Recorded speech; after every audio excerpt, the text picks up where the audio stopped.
We have a clear due process that surrounds our work, which involves consultation at each of the key stages of a project. Typically, if we take a new area for the public sector, we'll develop a consultation paper, we'll get public input to that, we'll then go through an exposure draft. Again, we take public comments on that, and in each of those stages we will evaluate the comments that we have received on that particular topic. One of the major changes in terms of public input during the last year has been in the development of our strategy and work plan, where although we've published it and we've issued press releases in the way that we have in the past, actually we've had 4 regional roundtable events, each of which has been held with a partner organisation in Europe, Latin America, Africa and Asia. And those have actually been attended by almost 400 people from over 100 different countries, each of whom has provided a feedback form on our strategy and work plan proposals. And we've then taken that into our evaluation process, in addition to written comments from over 50 jurisdictions. So we do very much depend on the input of our stakeholders. We also have to make sure that we have actually adhered to our processes. So the Public Interest Committee has actually made sure that we have actually applied the public interest in the development of our strategy and work plan, and both during the development of the draft proposals and the final proposals, we've had very good input from our consultative advisory group, both in terms of developing the proposals, but then in terms of commenting back on our proposals.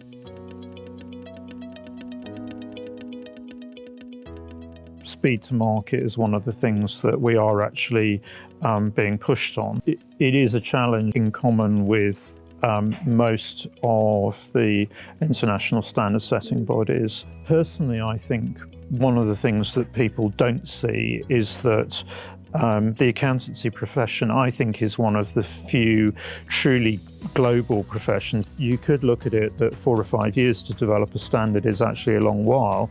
I might say, well, actually, if you're going to develop guidance from scratch, and actually you're going to go through a number of different stages and get input, and then deliberate on the input that you've been given on some quite complex technical areas, I don't think that actually is an overlong process for a piece of guidance that's actually likely to be in existence for a number of years. I think the question, which is a realistic challenge, is actually, are we covering all the areas that we should be doing at the moment in terms of financial reporting standards? And I think that's where there is still plenty more that we as a standard setter could be doing, particularly in terms of, for example, natural resources that we've just added to our work plan. That certainly is an area of interest to, I think, the majority of governments around the world. I think we need to constantly challenge ourselves in terms of, are we moving as quickly as possible?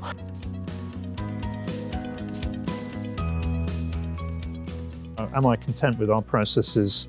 No, I think there's more that we can do. I think we have challenged ourselves to be more innovative, and you can see that through the way we're developing our measurement guidance, where we're actually developing draft guidance earlier in the process. We'll use that around our consultation process so that people really have a concrete idea about what we're doing. They can respond more positively, we can move more quickly. What we've done over the last year or two is to have shorter, more issues-focused board papers. I'm challenging the staff within the board to actually really think what's the best way through the process in terms of the debates and deliberations that the board needs to have. How can we get through the arguments in a way that actually builds progressively and more quickly? As with many things, there's one thing that will improve our processes, but we do need to think, how efficiently are we using our staff time? How efficiently are we using our board time? How are we using the input we get from stakeholders? And how do we have a dialogue with people as we're going through the standards process? If we can have more, perhaps more regional outreach events, those could be very powerful in getting feedback back to us outside the normal, more formal consultation process. So a lot of different things to think about there, but we certainly are thinking more creatively about how we use our resources and how we get our guidance out quicker.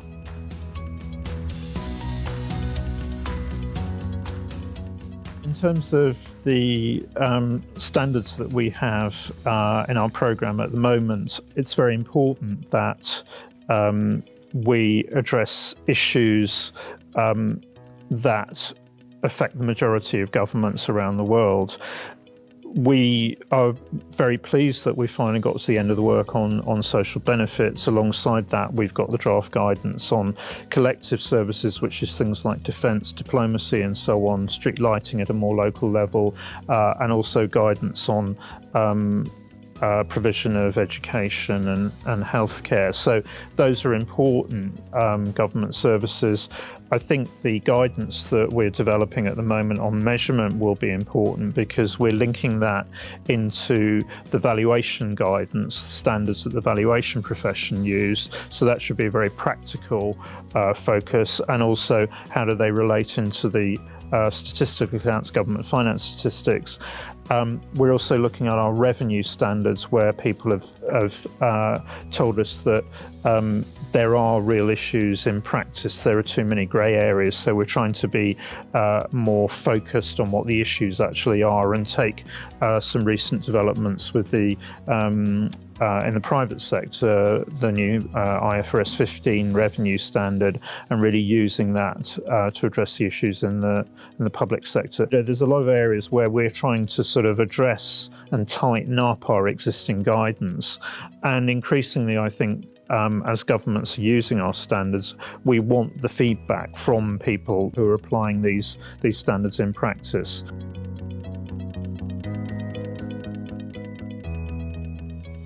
There certainly are a lot of interesting opportunities opened up by technical developments like blockchain, and I don't think we know really how far those can go at the moment. So it seems to me that actually it's important to understand where certain jurisdictions are actually piloting potential improvement. It's very important that you understand that there are pilots and that actually we get the expertise at that stage, we develop the initiatives and really share the experience and do that as broadly as possible, and then say, well, what's the, to what extent do we need to write financial reporting standards, or is it actually just practical guidance that we can share much more quickly? Also, do you need the final guidance? Can you share experience and practice earlier on in the process? Make sure people are aware of that. I think we need to do more on that front. Particularly, we need to do more in terms of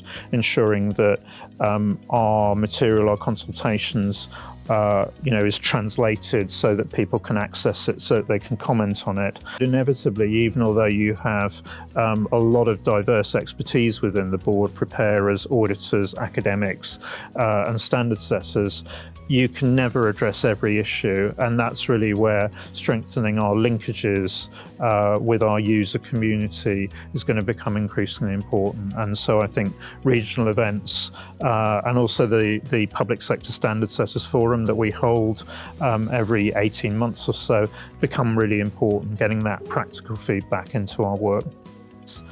We certainly work hard to make sure that they are the best standards that we can develop.